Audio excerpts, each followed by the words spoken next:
हाँ, शारिक साहब पूछ लेंगे। सर, आज जो प्रेस कॉन्फ्रेंस आपने ली है जलगांव से रिलेटेड की है, क्या मामला हुआ जलगांव में? जलगांव में महानगर पालिका के मेयर और डिप्टी मेयर का इंतखाब। जलगांव महानगर पालिका में मजलिस इत्तेहाद मुस्लिमीन के 3 कारपोरेटर्स हैं। एक कारपोरेटर वहाँ के जिला अध्यक्ष का सक्का या हकीकी भाई है। ये तीनों कारपोरेटर्स ने अपने तौर पर पार्टी की पॉलिसी और प्रोग्राम से हटकर शिवसेना के डिप्टी मेयर और मेयर के कैंडिडेट को वोट दिया।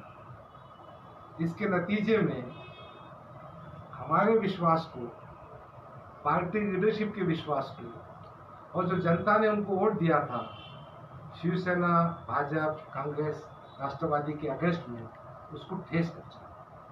इस बात की गंभीरता को महसूस करते हुए हमने आज उनको शोकाज नोटिस इशू की है और उसी के साथ हमने लिखा है कि हम आपको पार्टी पोस्ट और मेंबरशिप से निलंबित करते हैं जब तक के शोकाज नोटिस का मामला डिसाइड नहीं होगा।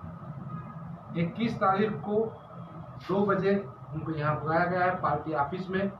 उनका एक्सप्लेनेशन लिया जाएगा।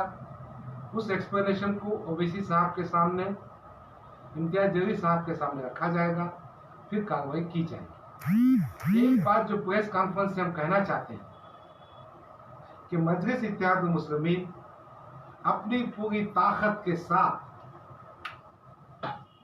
भारतीय जनता पार्टी हो या शिवसेना हो या इनकी महाविकास अघाड़ी हो, इनका हिस्सा नहीं बनेगी और नहीं बनना चाहिए। हम अपनी ताकत पर इनके खिलाफ लड़ते रहेंगे, सियासी तौर पर, समाज में, और जहां कहीं चुनाव है वहां लड़ते रहेंगे। इसलिए पूरे महाराष्ट्र में ये मैसेज जाना चाहिए कि पार्टी ने इस बात को गंभीरता से लिया है, सीरियस लिया है, और हम आइंदा इस किस्म की हरकतों को बर्दाश्त नहीं करें। अमरावती में जो मामला हुआ है, अमरावती में भी पार्टी विरोधी का जो कार्रवाई होगी उस सिलसिले में क्या पनिशमेंट? नहीं, अमरावती में स्टैंडिंग कमेटी के चेयरमैन का चुनाव, वहाँ की महानगर पालिका में हमारे 10 नगर सेवक हैं, 2 स्टैंडिंग के मेंबर हैं।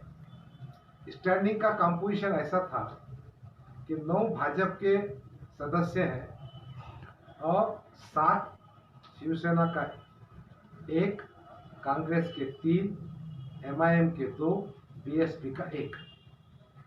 हमारे उम्मीदवार ने, जो स्टैंडिंग का सदस्य था, चेयरमैन का फॉर्म भरा। उस चुनाव में वो इलेक्शन हार गया। उसको शिवसेना के उम्मीदवार ने, कांग्रेस के उम्मीदवार ने वोट दिया। यकीनन उनकी कोई बातचीत पहले हुई होगी। हमने उनसे कहा कि इस किस्म के कोई फैसला आपको करना है तो पार्टी के जिम्मेदारों से पूछ कर करना, उनकी मदद भी लेना कि नहीं लेना अपन तय करें, और उनकी मदद क्यों लेना अपन। इसलिए इस बात को जलगांव की बात से थोड़ा मुख्तलिफ समझना पड़ेगा। जलगांव में हमारे कारपोरेटर ने शिवसेना उम्मीदवार को वोट दिया। अमरावती में कांग्रेस के 3, शिवसेना का 1, इन्होंने MIM के उम्मीदवार को वोट दिया। फिर भी हमने उन 10 कारपोरेटर को बुलाया था परसों, उनको एक लेटर दिया और कहा कि पार्टी इस बात को नापसंदीदा समझती है। इसके बाद कोई भी फैसला आपको करना है पार्टी के जिम्मेदारों से मिलकर कीजिए। मगर जलगांव का जो मामला हो गया, अति हो गया। हमारे जो कारपोरेटर्स हैं वो शिवसेना को वोट दे रहे हैं, ये शर्मिंदगी की और हमारे लिए झटके की बात है जो हम सहन नहीं कर सकते। MIM सेकुलर कुव्वतों को मजबूत करने की बात करती है।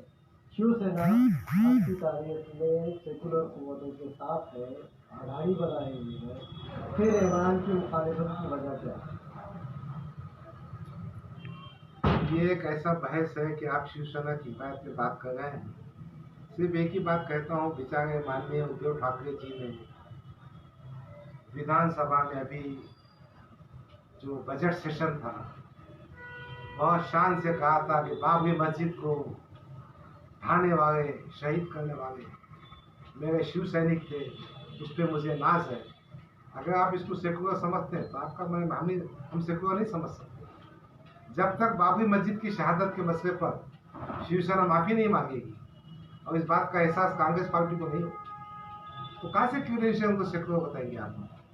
बहुत सारी बातें हैं, सावरकर का मसला है, बाबरी मस्जिद का मसला है, पर्सनल आपकी बात है। ये जो महाअघाड़ी है ना, सेकुलर आइडियोलॉजी में नहीं बनी। आपकी मालूमात पे इजाफा करता हूँ, एक मिनिमम कॉमन प्रोग्राम है उनका। आज भी अगर ये समझ रहे हो कि शिवसेना सेकुलर हो गई या कांग्रेस हिंदुत्व हो गई, ऐसा नहीं है। They have come together on minimum common programme, ये बात है। इसलिए आप शिवसेना को सेकुलर होने का सर्टिफिकेट नहीं दे तो बेहतर होगा भाई। ठीक है।